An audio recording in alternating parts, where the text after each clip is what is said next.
In the winter of 1347, 12 Genoese trading ships docked at the port of Messina in Sicily. The port authorities who came to meet them made a discovery that would define the next 4 years of European history. Most of the sailors on board were dead. The ones still alive were covered in black, weeping boils the size of eggs, clustered at the armpits, the groin, the neck. They were feverish, delirious, bleeding from orifices that healthy people do not bleed from.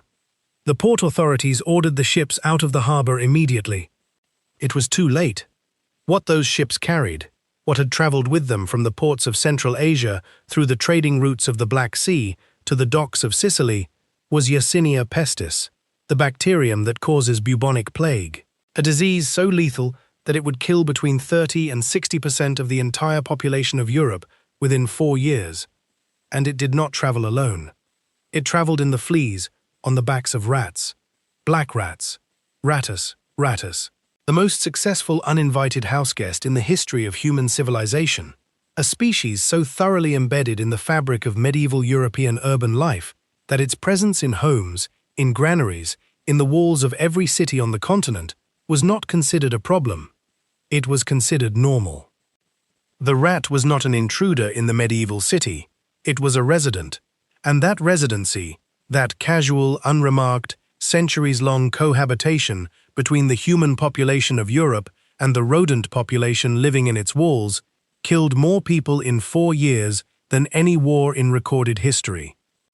Before this story is over, you will understand how humanity shared its homes, its food, its beds, and its cities with vermin for 10,000 years, and how every solution it tried, for most of that time, made the problem worse.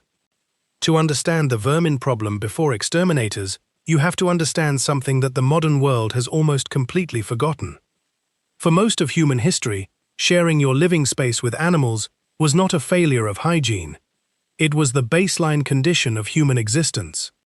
The agricultural revolution, the moment, roughly 10,000 years ago, when human beings stopped following food and started growing it, created the conditions for vermin infestation with a thoroughness that no subsequent development would match until the industrial city. Grain storage, the single most important technological achievement of early agricultural civilization, the ability to store food across seasons, to buffer against famine, to accumulate surplus, was also the greatest gift ever given to rodents. A granary full of wheat is not just food for humans.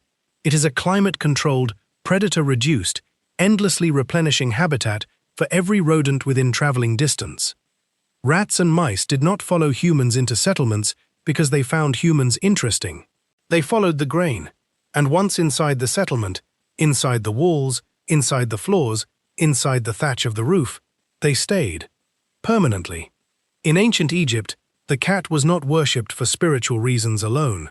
The cat was worshipped because it was the most effective rodent control technology available to a civilization whose entire agricultural surplus, the food that sustained the pharaoh's armies, the workers who built the pyramids, the priests who maintained the temples, was perpetually under assault from the rats living inside the same buildings. The goddess Bastet, depicted with a cat's head, was not an abstract deity. She was a practical acknowledgement that the animal capable of keeping the grain stores intact was worth treating as divine. The Romans understood this. The Greeks understood this. Every agricultural civilization on Earth arrived, independently, at the same conclusion. The cat was not a pet. It was infrastructure. But the cat had limits, and those limits became catastrophically apparent the moment human settlements grew beyond a certain size. In the medieval city, dense, wooden, poorly ventilated, built without any concept of sanitation engineering, the vermin problem reached a scale that the cat population could not address. Rats lived in the walls, mice lived in the thatch, fleas lived on both, lice lived on the humans, bedbugs lived in the straw mattresses on which those humans slept.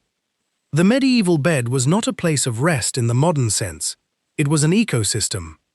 A straw mattress, unwashed for months, in a room shared by multiple people, and frequently by domestic animals as well, in a building whose walls were inhabited by rodents. That mattress was home to populations of parasitic insects, that the occupants had no reliable way to eliminate and had largely stopped trying to. Bedbugs were so universal in medieval European domestic life that they appear in household management texts not as a crisis to be solved, but as a condition to be managed. Recommended treatments included rubbing the bed frame with hare's gall mixed with ox bile, placing the legs of the bed in bowls of water to prevent climbing, hanging bundles of specific herbs, pennyroyal, fleabane, wormwood, whose aromatic compounds had limited repellent effect on insects. None of these worked reliably. The insects remained. The humans adapted. And meanwhile, at the scale of the city, rather than the household, the rat population was doing something far more dangerous than disrupting sleep. It was maintaining the infrastructure of epidemic disease. The Black Death is the most famous consequence of the medieval rat problem. But it was not the only one. Rat-borne disease, transmitted through fleas, through contaminated food stores, through the water supplies that medieval cities had no reliable way to separate from their waste, was a constant, grinding, annual presence in pre-modern urban life. Not always at plague scale, but always there. Typhus, leptospirosis, rat bite fever, trichinosis from contaminated meat, salmonella from grain stores fouled by rodent waste, a problem so endemic in pre-modern food supply that the baseline rate of gastrointestinal illness in medieval populations was, by modern standards, almost incomprehensible. People were not occasionally ill from their food. They were routinely, chronically, perpetually ill from it, and the rats living in the granary walls were a primary reason why. The solutions attempted across this period range from the pragmatic to the delusional. Poison was the most obvious approach. Arsenic compounds, the same arsenic appearing in the wallpaper script, in the high heels script, in the medical treatments of every era, were used as rodenticides from ancient times. They worked, incompletely, and they poisoned everything else in the vicinity with cheerful indiscrimination. Food stores treated with arsenic poisoned the rats, and occasionally the humans eating the grain the rats had been poisoning. The cure and the disease operated on the same vector. In 1284, the town of Hamelin in Lower Saxony reportedly hired a traveling exterminator, a man with a pipe and a promise, to rid the town of its rat infestation. The story of the Pied Piper is almost certainly a garbled folk memory of a real event, possibly a plague outbreak, possibly a children's crusade. But the detail that matters is this. The town of Hamelin was desperate enough to hire a stranger with an unverified method and pay whatever he asked. That desperation was not unusual. It was the permanent condition of every city in medieval Europe. The early modern period, the 16th, 17th, and 18th centuries, produced a new wave of vermin control attempts, most of them marginally more effective than their medieval predecessors and significantly more toxic. Rat catchers emerged as a recognized professional class in European cities. In London, the royal rat catcher was an official court appointment, a professional whose job was to manage the rodent population of the royal palaces and who developed, over generations of practice, a body of knowledge about rodent behavior that was entirely empirical, entirely undocumented, and entirely lost when the profession was eventually superseded.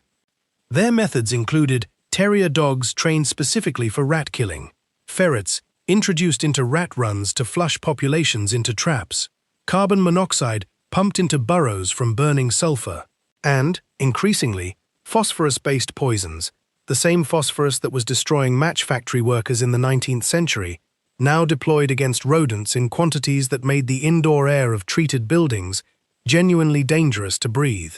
The rat catcher was protecting you from one poison by filling your house with another.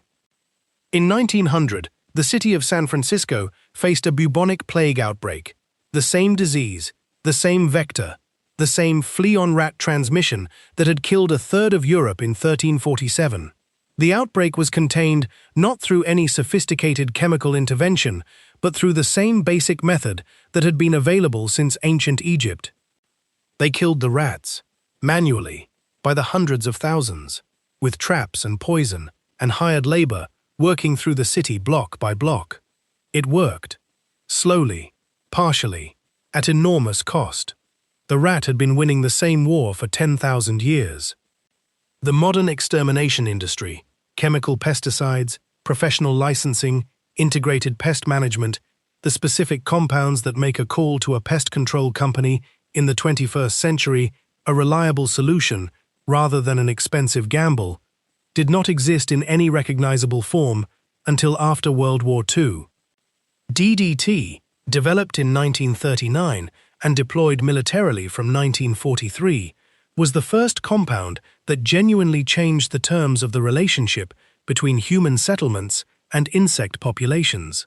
It was spectacularly effective. It was also, as Rachel Carson documented in Silent Spring in 1962, spectacularly destructive to every other living system it touched, accumulating in food chains, devastating bird populations, persisting in soil and water for decades after application.